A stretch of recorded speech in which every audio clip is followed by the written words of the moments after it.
God aften, mine damer og herrer. Danmark er igen i medierne over hele verden, fordi Randers, takket være Dansk Folkeparti, har indført hvad? Et svinekødspåbud.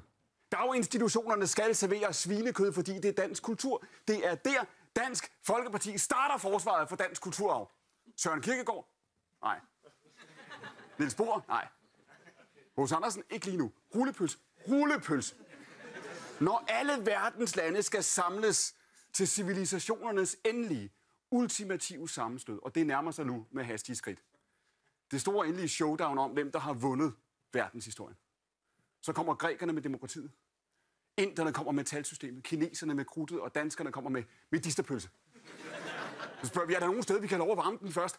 Tillad mig at stille et filosofisk spørgsmål. Hvis man er fuld af fædrelandskærlighed, hvis man er en ægte, rigtig patriot, og det bedste, man kan finde på at kæmpe på vegne af, det er saltkød, er man så ikke ret uambitiøs?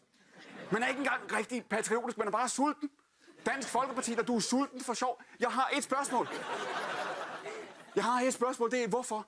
Hvorfor, Randers? Hvorfor? Det er mit spørgsmål til Randers. Hvorfor? Hvis man skal påtvinge nye generationer i de danske vuggestuer og børnehaver at forholde sig til dansk kultur ved lov, hvorfor så skinke?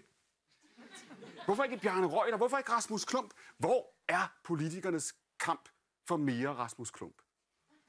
Rasmus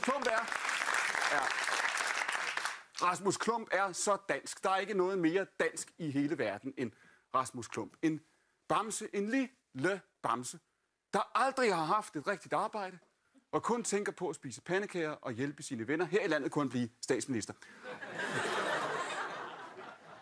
Og hvis der er nogen, der tror, at jeg sammenligner Lars Løkke og Venstre med Rasmus Klump og hans venner, det gør jeg ikke. Rasmus Klumps bedste venner er jo en sæl, der altid sover, og en pingvin, der går med butterfly. Det lyder lidt mere som Liberal Alliance. Men svinepåbuddet, for nu at holde fast i det her, det er jo Randers svar på hvad? Det var det, Randers vidste, de måtte gøre, så snart Danmarks Radio meddelte, at Grand Prix'et i 2016 skal afholdes i... Ej, kom nu! Horsens! Ja, så er det klart. Så må Randers gøre et eller andet desperat for at komme tilbage i kampen, og så laver man et svinepåbud.